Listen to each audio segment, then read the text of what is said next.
Shamaar kafuun hordoftoota keenya jaalatamoo kanneen kutaalee addunyaa garaagaraa teessanii nu hordofaatiin jirtan nageenyi keenya jaalalaa bakkuma jirtanitti isin haala qabu turtii keessan nu waliin taasisan affeerraa keenya yeroo hundumaatti oduu keenya irraa keessatti kan isin biraan geenyu injifannoo atileet Taammiraat Tolaati. Bishidaf ilmaan Oromootiin coomtee tokkummaa magaalaan boqqojjii qilee ishee gattee injifannoo ilma Tolaan boolla du'aa kaatee utuma dhiibanii dhidhiibbatee ka'ee Maraatoonii Paariis injifatee maqaa biyyaas faayee hambaan shambala Abbabaa Biqilaalleen ilma Oromtichaa Atileet Taammiraat Tolaan raajii hojjetee Oduu Olompikii Itoophiyaa shabbireen hogganamu irratti dalageen keessisaa kan xiqqee carraa argametti fayyadamuun haloo isaa ba'ee. Fiigicha maraatoonii kana ga'eessu umrii 42 atileet Qananiisaa Baqqalaa irratti hirmaachuun daran simboo isaa faayee.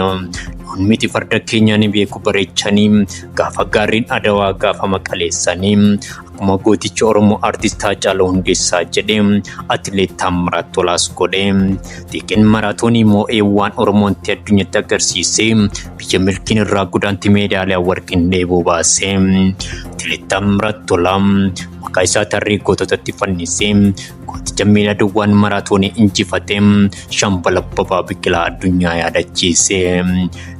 Ilma Tolaa dafqa isaa cobsee fuula isaa xiqqin guutameen fuulduratti ba'ee Paarisitti fiigicha maraatoonii nuffisiisaa ta'e sa'aatii 2 daqiiqaa 6 fi sakandii 26 xumuruun riikaardii Olompikii harka isaatiin ga'e.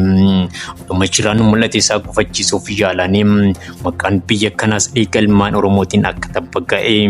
Digna fragaa ba'ee warqee tokkittiin biyya abjoottee maqaa ilma Tolaatiin galmaa'ee fiigicha kana qaamaan Paarisitti argamuun kan daawwachaatiin ture hayyuun siyaasa Oromoo Aabba Jawaar Mohammad injifannoo Taammiraat Tolaatiin kan gammadee gormicha ilma Tolaa bakka gammadee jechuun Taammiraat leellisee aangawoonni mootummaatiis maqaa Taammiraat Tolaa miidiyaalee hawaasaatiin leellisanii.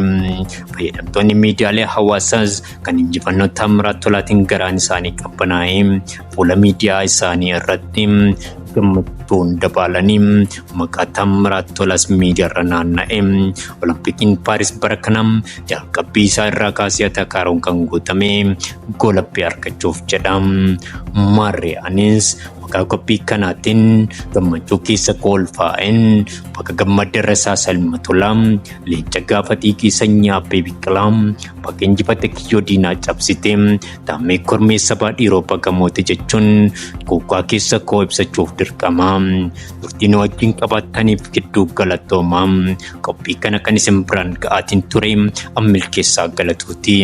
Warroonni chaanalii keenya faaraa taatan chaanalii keenya sabiskiraayib tolchan waamicha keenya hangafaati horaa bulaa dheebanaa.